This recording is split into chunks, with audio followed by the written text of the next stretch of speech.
Students, कैसे हैं आप सभी। मैं रिया राठौड़ एक बार फिर से आप सभी का स्वागत करती हूँ railway text book YouTube channel पर। और ये उम्मीद करती हूँ कि आप सभी बहुत अच्छे होंगे। जैसे कि हम लोगों ने डिस्कस किया था कि हम पॉलिटी स्पेशल एक सीरीज जो है वो स्टार्ट करेंगे जल्दी ही, तो हमने इसको जो है वो स्टार्ट कर दिया। एक दो दिन हम ऐसे ही प्रैक्टिस करके देख लेते हैं, उसके बाद इस सीरीज को टॉपिक वाइज स्टार्ट हम लोग कर देंगे। तो शुरू करते हैं बिना आपका समय बर्बाद किए, क्योंकि आपको पता है पढ़ते और सीखते हम लोग बहुत कुछ है और समय हमारे पास होता है बहुत कम। स्टार्ट करते हैं फिर आज के सेशन को स्टार्ट करें उससे पहले अगर आप लोगों ने अपने आप को टेक्स्ट बुक सुपर पास लाइव में एनरोल नहीं किया है तो प्लीज एप्लीकेशन पर जाकर के अपने आप को टेक्स्ट बुक सुपर पास लाइव में जरूर एनरोल कीजिएगा। ये आपको 300 प्लस एग्जाम्स का एक्सेस दे देगा, चाहे आप रेलवे वाले हो, चाहे आप एसएससी वाले हो, चाहे आप बैंकिंग वाले हो, चाहे आप टीचिंग वाले हो, या फिर आप स्टेट एग्जाम वाले हो। सुपर पैक में आपको मिलेगा क्या क्या, तो आप लोगों को मॉक टेस्ट यहाँ पे मिल जाते हैं, पीवाईक्यूज मिल जाते हैं, लाइव प्लस रिकॉर्डेड क्लासेस आप लोगों को मिल जाएगी। इसके साथ ही text book pass pro max भी आप लोगों को यहाँ पे मिल जाएगा। और अधिकतम डिस्काउंट पाने के लिए आप कूपन कोड यूज करेंगे RIYA रिया। इसके अलावा आपको पता है आपका ग्रुप डी का एग्जाम जो है वो नवंबर में लगा हुआ है, तो अगर आप ग्रुप डी की तैयारी हमारे साथ करना चाहते हैं तो हमारा एक बैच है तरक्की बैच, और तरक्की बैच में एनरोल करने के लिए आप अधिकतम डिस्काउंट पाने के लिए कूपन कोड यूज करेंगे GRPD। ठीक है, ग्रुप डी का शॉर्ट फॉर्म क्या होता है, GRPD। हालांकि टेक्स्ट बुक सुपर पास लाइव में आपको तरक्की बैच जो है वो मिल जाएगा। ठीक है, स्टार्ट करते हैं।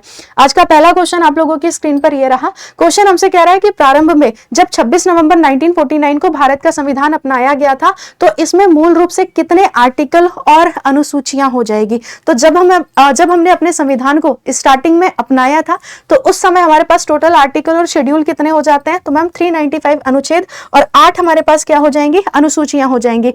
अच्छा, यहाँ पे आप याद रखेंगे 26 नवंबर 1949 को हमने अपने संविधान को अपनाया था। 26 नवंबर 1949 को हमने अपने संविधान को क्या किया था, अपनाया था। और इसके अलावा 26 जनवरी 1950 को हमारा संविधान लागू हो गया। संविधान लागू हो गया। आज अगर हम बात करते हैं तो टोटल आर्टिकल कितने हैं, तो मैम 395। पार्ट की अगर हम बात करते हैं तो टोटल पार्ट कितने हो जाएंगे, 22। और वहीं पर अगर हम अनुसूचियों की बात करते हैं कि टोटल हमारे पास कितनी अनुसूचियां हो जाएंगी, तो आंसर आपका क्या बन जाएगा मैम, टोटल हमारे पास 12 शेड्यूल हमें देखने को जो है वो मिल जाएंगी। अगला क्वेश्चन देखते हैं। क्वेश्चन कह रहा है कि निम्नलिखित में से कौन भारत के संविधान सभा का सदस्य नहीं था। तो यहाँ पे अरुणा आसफ अली है, सुचेता कृपलानी है, विजय लक्ष्मी पंडित है, राजकुमारी अमृत कौर है। क्वेश्चन को ध्यान से पढ़िएगा। क्वेश्चन कह रहा है निम्नलिखित में से कौन भारत के संविधान सभा का सदस्य नहीं था। तो आंसर यहाँ पे क्या बन जाएगा, अरुणा आसिफ अली, क्योंकि अरुणा आसिफ अली का संबंध किससे हो जाता है मैम, स्वतंत्रता आंदोलन से। स्वतंत्रता आंदोलन, और स्वतंत्रता आंदोलन में इनको किस नाम से जाना जाता है, तो ग्रैंड ओल्ड लेडी के नाम से जाना जाता है। ग्रैंड ओल्ड लेडी के नाम से इनको भारत रत्न से सम्मानित किया जा चुका है। भारत रत्न से सम्मानित किया जा चुका है। कब इनको भारत रत्न दिया गया, तो मैम 1997 यानी कि 1997 में इनको भारत रत्न से नवाजा जा चुका। अगला क्वेश्चन देखते हैं कि भारतीय संविधान में केंद्र द्वारा राज्यपालों की नियुक्ति ये किस देश से ली गई है।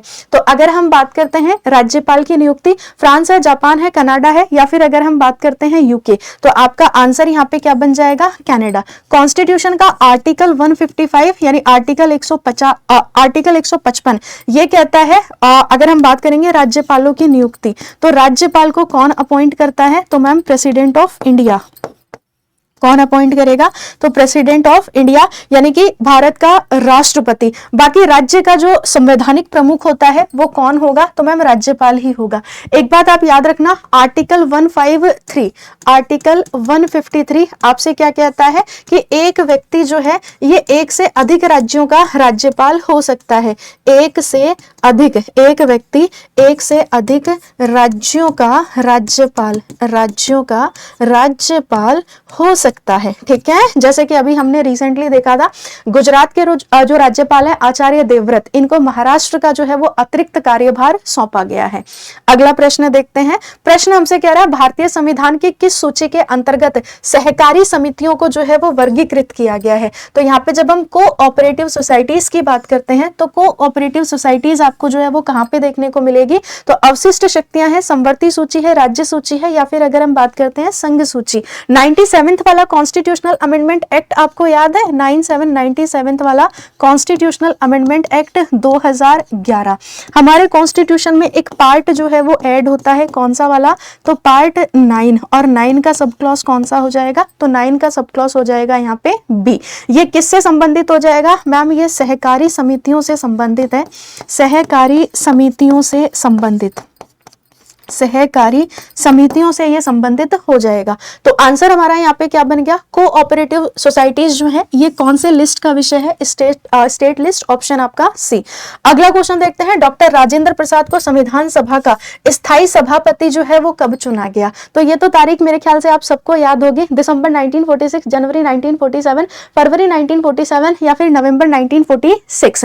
देखिए अगर हम बात करेंगे 6 दिसंबर 1946 को संविधान सभा का गठन किया गया, 6 दिसंबर 1946 है ना, संविधान सभा का गठन किया गया। पहली बैठक कब होती है, 9 दिसंबर 1946। अस्थायी अध्यक्ष किसको चुना गया, सच्चिदानंद सिन्हा, सच्चिदानंद सिन्हा। और इसके बाद अगर हम बात करते हैं तो 9 दिसंबर 1946 को राजेंद्र प्रसाद को क्या चुन लिया गया, तो राजेंद्र प्रसाद को स्थायी अध्यक्ष जो है वो चुन लिया गया, राजेंद्र प्रसाद। तो आंसर आपका क्या बन गया, दिसंबर 1946 बिल्कुल एकदम आपका ठीक आंसर जो है वो बन जाएगा। ठीक है, आगे बढ़ते हैं अगले प्रश्न की तरफ। प्रश्न हमसे कह रहा है कि निम्नलिखित में से किसने अनुशंसा की थी कि किसी व्यक्ति के अधिकारों को 2 श्रेणियों में विभाजित किया जाना चाहिए, एक तो न्याय और दूसरा आपका क्या हो जाएगा, अन्याय। ठीक है, जिसे संविधान मसौदा समिति द्वारा जो है वो स्वीकार किया गया था। अगर हम बात करते हैं व्यक्ति के अधिकार, ये 2 श्रेणी में होने चाहिए, व्यक्ति के अधिकार, व्यक्ति के अधिकार, व्यक्ति के अधिकार कितनी श्रेणी में होने चाहिए, तो मैम ये 2 श्रेणी में जो है वो होने चाहिए, एक तो न्यायिक और दूसरे गैर न्यायिक। पहले तो कौन से हो जाएंगे, न्यायिक, और दूसरे की अगर हम बात करते हैं गैर न्यायिक। आपको पता है आगे चल करके ये जो न्यायिक वाले जो अधिकार हैं यही आगे चल करके फंडामेंटल राइट्स में जो है वो कन्वर्ट होते हैं, यानी कि अगर हम बात करेंगे तो पार्ट हमारा कौन सा हो जाएगा, 3।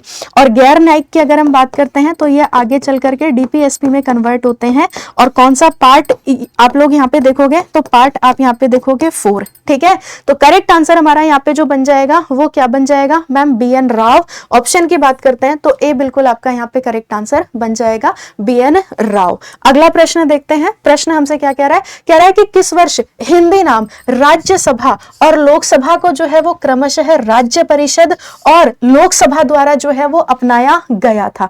तो एक है राज्यसभा, राज्यसभा, और दूसरा कौन सा हो जाएगा, तो दूसरा हो जाएगा लोकसभा। यहाँ पे आपको याद रखना है कि राज्यसभा को क्या कहा जाता था, council of state, council of state कहा जाता था। और वहीं अगर हम लोकसभा की बात करते हैं तो house of the people, house of the people. लेकिन ये कब कहा जाता था, 1954 से पहले। लेकिन 1954 के बाद अगर हम देखते हैं तो 1954 के बाद हिंदी नाम जो है वो मिल गया, कौन सा वाला, राज्यसभा और लोकसभा। ठीक है, कॉन्स्टिट्यूशन का आर्टिकल कौन सा हो जाएगा, तो देखो हम लोग पढ़ते हैं स फिर ला, यानी कि आर्टिकल 79, आर्टिकल 80 और आर्टिकल 81 में आपको क्या मिलेगा, लोकसभा मिलेगा। 79 में संसद है, 80 में राज्यसभा है और 81 में आपको क्या मिलेगा, लोकसभा। अगला प्रश्न देखते हैं, प्रश्न क्या रहा है कि भारतीय संविधान के अनुच्छेद 14 में कानून के समक्ष समानता की अवधारणा जो है ये हम लोगों ने कहां से ली है, तो कानून के समक्ष समानता की अगर हम बात करते हैं तो ये हमने कहां से लिया है मैम, ये हमने ब्रिटिश कॉन्स्टिट्यूशन से जो है वो लिया है। अगला प्रश्न देखते हैं, भारतीय राष्ट्रीय कांग्रेस की ओर से किसने घोषणा की थी कि स्वतंत्र भारत के संविधान का निर्माण बाहरी हस्तक्षेप के बिना एक संविधान सभा द्वारा जो है वो किया जाना चाहिए। ठीक है, क्वेश्चन हमसे क्या कह रहा है, क्वेश्चन हमसे कह रहा है कि राष्ट्रीय कांग्रेस की ओर से किसने घोषणा की थी कि स्वतंत्र भारत के संविधान का निर्माण बाहरी हस्तक्षेप के बिना एक संविधान सभा द्वारा जो है वो किया जाना चाहिए। तो आंसर आपका क्या बन जाएगा, जवाहरलाल नेहरू, यानी ऑप्शन हमारा सी। अगला क्वेश्चन है, भारतीय संविधान में वाक्यांश कानून द्वारा स्थापित प्रक्रिया, ये हम लोगों ने जो है वो डैश से लिया है। तो यहाँ पे क्वेश्चन बोला है कानून द्वारा स्थापित प्रक्रिया, इसको हमने कहां से लिया है, तो मैम इसको हमने लिया है कहां से, जापान के कॉन्स्टिट्यूशन कॉन्स्टिट्यूशन से, यानी जापान के संविधान से। अगला क्वेश्चन है जनहित याचिका की अवधारणा की उत्पत्ति जो है ये कहां से होती है? अगर हम बात करते हैं PIL, है ना, पब्लिक इंटरेस्ट लिटिगेशन, बात है कब की? 1960 के दशक की, जब इसकी शुरुआत होती है कहां पे? अमेरिका में, ठीक है। और इंडिया की अगर हम बात करते हैं, अपने प्यारे भारत की, तो भारत में इसकी शुरुआत मानी जाती है 1980 के दशक के बाद से। तो इसको हमने कहां से लिया है? तो मैम इसको हम लोगों ने लिया है किससे? तो इसको हमने लिया है US से। यहाँ पे एक नाम आता है किसका? तो मैम अगर हम बात करेंगे PN भगवती, है ना, न्यायमूर्ति PN भगवती, न्यायमूर्ति PN भगवती का नाम आपके एग्जाम में पूछा जा चुका है, PN भगवती, ठीक है।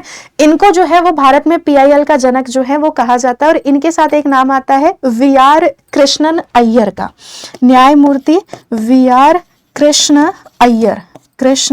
अय्यर, ठीक है। इन दोनों को जो है वो क्रेडिट दिया जाता है PIL को लाने का। आगे बढ़ते हैं। बाकी रही बात, अच्छा मैंने यूनाइटेड किंगडम लगा दिया क्या? ना, बोला मैंने US ही था, ठीक है, अमेरिका। तो करेक्ट आंसर आपका क्या बन जाएगा? United state of America. अगर हम लोग PIL की बात करते हैं तो PIL है क्या? तो PIL का अर्थ होता है जनहित याचिका, यानी पब्लिक इंटरेस्ट लिटिगेशन, जो एक कानूनी प्रक्रिया है जिसके तहत कोई भी व्यक्ति जनता के हित से जुड़े मामलों को अदालत में ला सकता है।